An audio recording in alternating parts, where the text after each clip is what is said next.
Every holiday, my husband's parent took over our plans, saying, "You'll celebrate with us or not at all." My husband sighed and said, "Just go along with it." I smiled and replied, "Sure, but first, let's watch this video together." As the screen lit up, their expression changed from smug to pure panic. For the first few years of our marriage, my in-laws controlled every single holiday. Christmas, Thanksgiving, Easter, hell, even the 4th of July. Every time a holiday approached, I'd hold my breath, waiting for the inevitable phone call from my mother-in-law, Carol. And it always came. Carol never asked what our plans were. She never cared. She told us where we'd be, what time we needed to arrive, and sometimes even what we should bring. It was always the same: "You'll celebrate with us or not at all." If I ever tried to suggest something different, she'd act like I was insane. "Why would you do that when we already planned everything?" she'd say with a smile, like she was being reasonable. The first year, I thought it was a fluke. The second year, I realized it was a pattern. By the third year, I was getting frustrated. By the fourth, I was furious. But the worst part? My husband, Ethan, never backed me up.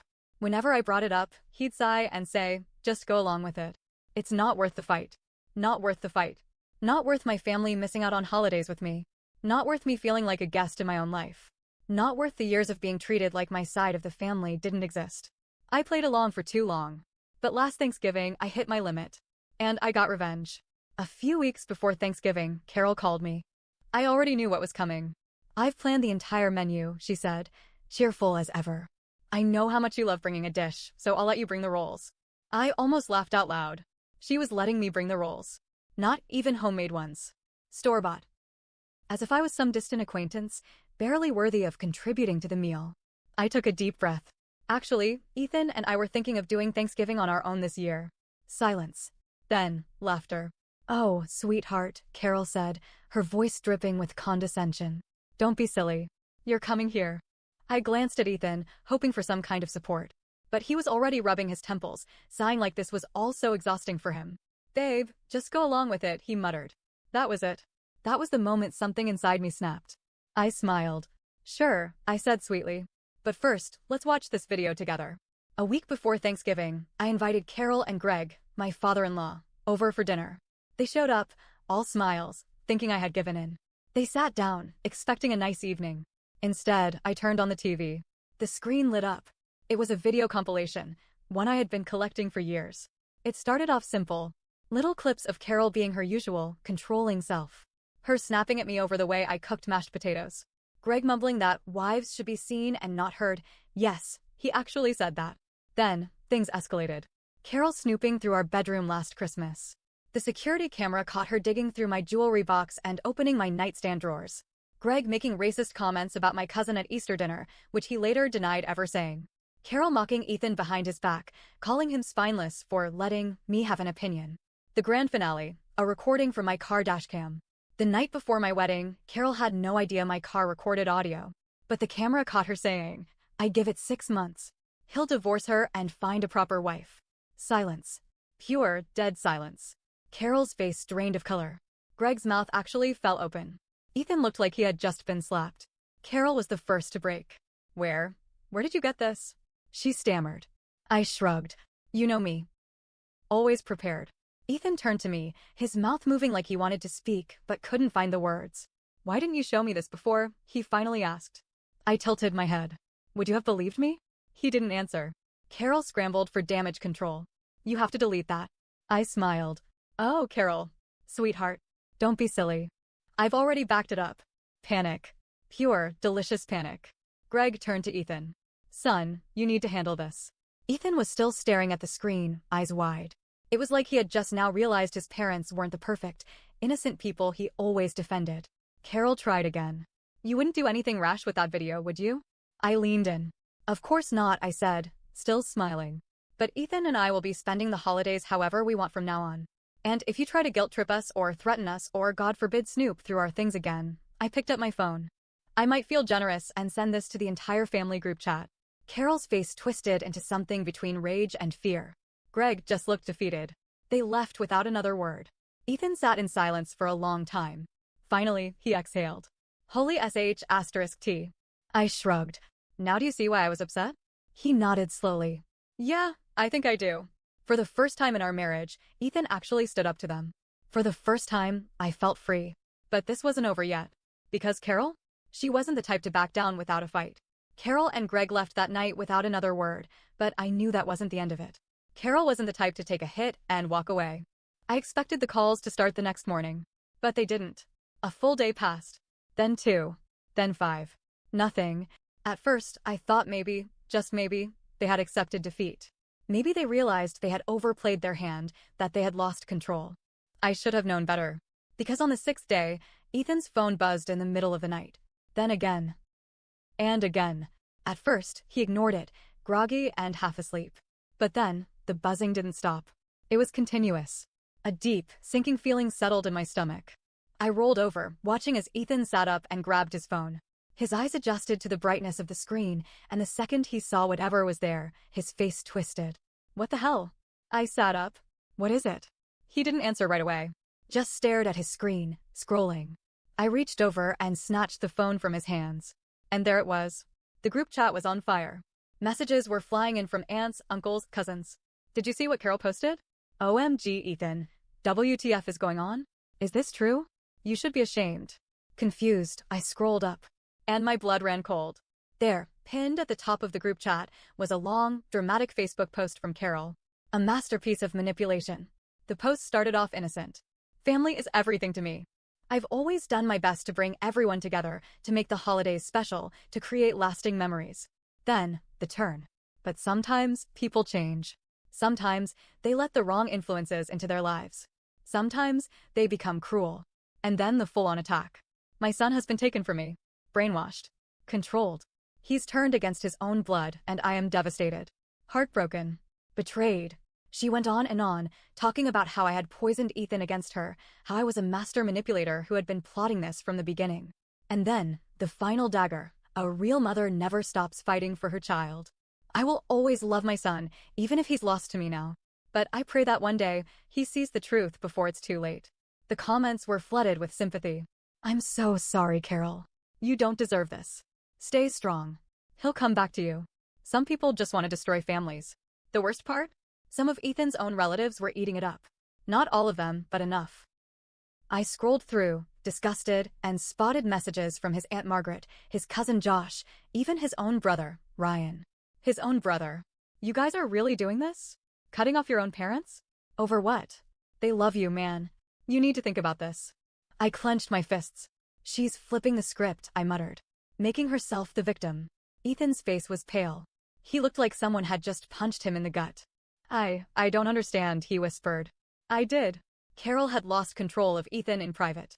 So now, she was trying to control him in public. And the worst part? It was working. I put Ethan's phone down and grabbed my own. In situations like this, I had learned silence was a weapon. If I started defending myself, if I wrote some long post trying to explain my side, it would just validate what Carol was saying. So I did nothing. But Ethan? He couldn't ignore it. That morning, he called his mom. She answered on the first ring, fake tears already in her voice. Ethan, sweetheart, I knew you'd come around. I knew you'd realize how much you're hurting this family. Ethan took a shaky breath. Mom, take the post down. Silence. Then, a sharp little laugh. Oh, honey, why would I do that? Ethan's grip tightened on the phone. Because it's a lie. She gasped, actually gasped, like he had just slapped her. A lie? Ethan, I have done nothing but love you. And what do I get in return? Humiliation? Betrayal? Ethan pinched the bridge of his nose. Mom, you went through our bedroom. You called my wife controlling. You said you hoped I'd divorce her. Carol sniffled dramatically. Oh, so she's feeding you lines now? I know how this works. First, she isolates you. Then, she makes you doubt your own mother. Ethan's jaw clenched. I saw the videos, Mom. With my own eyes. Carol went quiet. And then, her voice changed. The fake sobs vanished. She dropped all pretense. Her voice turned cold. Well, if that's how you feel, she said, voice clipped, then I guess we'll see you at Christmas. Or not at all. And she hung up. Ethan stared at the phone like it had grown teeth. Then, he exhaled. Holy sh*T. I crossed my arms. Now do you see what I've been dealing with? He nodded. Slowly. For the first time, I saw real anger in his eyes. Not frustration. Not helplessness. Anger. She's not getting away with this, he muttered. And for the first time in our marriage, I believed him. After Carol's dramatic post, Ethan's phone didn't stop buzzing. Messages poured in, family members demanding explanations, some defending his mom, others just looking for drama. At first, Ethan tried responding. This isn't what you think. You don't know the full story. There are things you haven't seen. Mom isn't the victim here. But it didn't matter. People wanted to believe the lie. And the worst part? Carol knew it. She had spent years shaping her image, the perfect mother, the devoted matriarch who only wanted the best for her son. Now, she was doubling down. A few days later, Ethan's brother, Ryan, called. Look, man, Ryan said, voice tight. I don't know what's going on, but Mom's a mess. She hasn't eaten in days. She cries all the time. She says you won't even talk to her. Ethan rubbed his face. Ryan, she's playing you. She's fine. You don't know that, Ryan shot back. She's lost weight. She's not sleeping. Dad says she just sits in the dark, waiting for you to come to your senses. I almost laughed. Carol? Sitting in the dark? Dramatic as hell. Ethan wasn't convinced either. If she's suffering so much, he asked, why is she still posting on Facebook? Ryan hesitated. She's just trying to explain her side. Ethan let out a bitter laugh. Her side is a bunch of lies, he snapped. Did she tell you she went through our bedroom? Did she tell you she called my wife controlling? Did she tell you she said she hoped I'd get divorced? Ryan went quiet. Then, no. Of course not. Because Carol only told the version that made her look good. She's your mother, Ethan, Ryan said finally. Are you really going to throw her away over this? Ethan's face hardened. I'm not throwing her away, he said. She's the one giving me a choice, her way or nothing. Ryan didn't answer. Just sighed and muttered, think about it, man. Then he hung up. Ethan stared at his phone. Then, slowly, he turned to me. I think she's planning something. I crossed my arms. She always is. But neither of us were prepared for what she did next. A week later, Ethan was at work when someone knocked on our door. I was home alone. I checked the peephole. And my stomach dropped. It was the police. For a split second, I panicked. Had something happened to Ethan? An accident? Was he hurt? I yanked the door open. Ma'am, one of the officers said. We got a call about a possible domestic disturbance at this residence. I blinked. What? The second officer glanced at his notes. The caller reported concerns about a woman in distress. Possible emotional abuse. My blood went ice cold. Carol. It had to be Carol. I forced myself to stay calm. I think there's been a mistake. The officers exchanged looks. We still have to check, one of them said. Would you mind stepping outside? I did. One officer stayed with me while the other peeked inside. Is your husband home? No, I said tightly. Are you okay? I let out a humorless laugh. I'm perfectly fine. The officer gave me a long look. Then, he nodded. All right. Sorry for the trouble. We had to follow up. They left. And the second the door shut, I grabbed my phone. I called Ethan. The second he answered, I said, your mother just sent the cops to our house. Silence. Then, very quietly, Ethan said, tell me everything. Ethan was furious. Not just annoyed. Furious. He had been trying to handle things peacefully. He had been trying to keep some sort of relationship with his mom, despite everything. But this? This was war. Ethan called his mom that night. She didn't answer. So he texted her. Did you call the police on my wife? Read at 9:42 p.m. No response. He waited an hour. Then, he called again. This time, she picked up. Oh, sweetheart, she sighed. I was just about to call you. Did you send the cops to our house? Ethan cut in. Silence. Then, she gasped. Actually gasped. Oh my God, is that what they told you? No, honey, I would never do that. But, I mean, I did mention to a friend that I was worried about you, and maybe she called, but I had no idea. Ethan hung up. No yelling. No arguing. Just hung up. Then, he turned to me. She's done. For the first time, he cut her off. Blocked her number. Blocked her on Facebook. Told his family everything. Carol tried everything to get him back. Called from different numbers. Had Greg text, your mother is sick with worry. Had Ryan send a long message, she's still your mom, man. Ethan didn't budge. Then, Carol did the one thing she had left. She showed up. At Ethan's office. In tears. Security had to escort her out. That night, she left him a voicemail. Through sobs, she whispered, I hope you're happy, Ethan. You broke your mother's heart. I don't even know if I'll be here next Christmas. I hope you can live with yourself.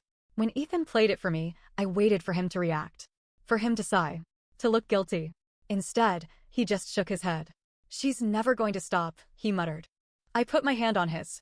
So what do we do now? Ethan thought for a moment. Then, he looked up at me. And he said something I never thought I'd hear. We end this. Carol had made her move. She had lied. She had manipulated. She had turned family against us. She had even sent the police to my door. And when that didn't work, she showed up at Ethan's office. It was clear she wasn't going to stop. Not unless we made her stop. So Ethan made a choice. He called a family meeting. It was time to end this. Ethan sent out a message in the family group chat, "We need to talk. Everyone. No more side conversations. No more rumors. This ends now. Meet at our house this Saturday." Carol saw it. She didn't respond. But I knew she would come. She wouldn't miss an opportunity to turn the narrative back in her favor. By Saturday, the tension in our house was thick. Ethan barely spoke that morning. I could see it in his face, he was dreading this. But underneath, I saw something else. Determination. He was done being controlled. At exactly 3 p.m., they arrived. Carol, Greg, Ryan, a few cousins, some aunts and uncles. Carol walked in last, like a queen entering her throne room. Her eyes scanned the room, her lips pressed into a tight little smile. She looked confident, like she still thought she could win. I almost felt bad for her. Almost. No one sat down. The room was too charged, too tense. Ethan stood in the middle of it all, his arms crossed. Carol sighed dramatically. "Ethan, honey, is this really necessary? This family has been through enough." Ethan's jaw clenched. "Yeah, Mom. It is." She put a hand to her chest. "I just want to fix things. I've been sick with worry. I haven't eaten, I haven't slept." Ethan cut her off. "Then why did you send the police to our house?" The room went silent. All eyes turned to Carol. She blinked, her lips parting in fake surprise. "What? Police?" "Ethan, I would never stop lying." Ethan's voice was sharp. Carol flinched. For the first time, she looked nervous. Greg shifted uncomfortably. Ryan cleared his throat, avoiding eye contact. But Ethan wasn't finished. "I didn't want to do this," he said, pulling out his phone. "I really didn't. But you forced my hand." Then, he pressed play. The voicemail from Carol filled the room. "I hope you're happy, Ethan. You broke your mother's heart. I don't even know if I'll be here next Christmas. I hope you can live with yourself." Her voice was thick with manipulation. The silence after the recording was deafening. Then, Ethan looked up. And his next words shattered everything. "This is emotional abuse." Carol's mouth fell open. She looked around the room, her eyes darting from face to face, searching for support. But no one spoke. Even Ryan was silent. "I have spent my entire life trying to make you happy," Ethan said, his voice shaking. "But it's never enough, is it? You always need more control, more attention, more power over me. And when you lose even a little bit, you lash out. You spread lies. You attack my wife. You turn my family against me." Carol shook her head quickly. "That's not true. That's not true. Ethan, honey, you're confused. Ethan took a step closer. "You told my wife I'd divorce her. Before we were even married." A few gasps. Carol's face went red. I didn't mean you went through our bedroom. You insulted my wife. You lied to this entire family about what happened." Ethan turned to Greg. "Dad, you've been quiet. Do you want to defend her?" Greg shifted, uncomfortable. I mean, your mother only meant well." Ethan let out a bitter laugh. "Of course she did." Then, he turned back to the group. "This is the truth. You've all seen it now. You can either believe it or keep pretending. But either way," he looked Carol in the eyes. "We're done." Carol's face twisted. Pure rage. "You can't just we can." "And we are." Ryan took a step forward. "Ethan, man, come on. She's still our mom." Ethan exhaled, shaking his head. "No, Ryan. She's your mom. She's my abuser." And just like that, it was over. Carol broke. Her entire body shook. "You can't do this to me. I am your mother." Ethan didn't even flinch. "Then act like one." He turned to the door. "Get out." Carol hesitated. For a split second, I saw something flicker in her eyes. Not sadness. Fear. She knew. She had lost. She let out a shaky breath. Then, she turned and walked out. Greg followed. Then Ryan. Then the others. No goodbyes. No apologies. Just silence. When the door finally clicked shut, Ethan let out a long, slow breath. His shoulders slumped. His hands trembled. I reached for him. He let me. And for the first time in years, he was free. Carol didn't stop trying. For weeks, she sent messages. Begging, pleading, threatening. Ethan never answered. When Christmas came, she sent a long, dramatic email. "I never thought my own son would abandon me on the holidays. I hope your new family is worth it. Ethan read it. Then, without a word, he deleted it. We spent Christmas alone. For the first time, there was no pressure. No guilt. No walking on eggshells. We made hot cocoa. We watched old movies. We laughed. And for the first time in years, the holidays felt like ours. Not Carol's. Not Greg's. Ours. And that was the best revenge of all.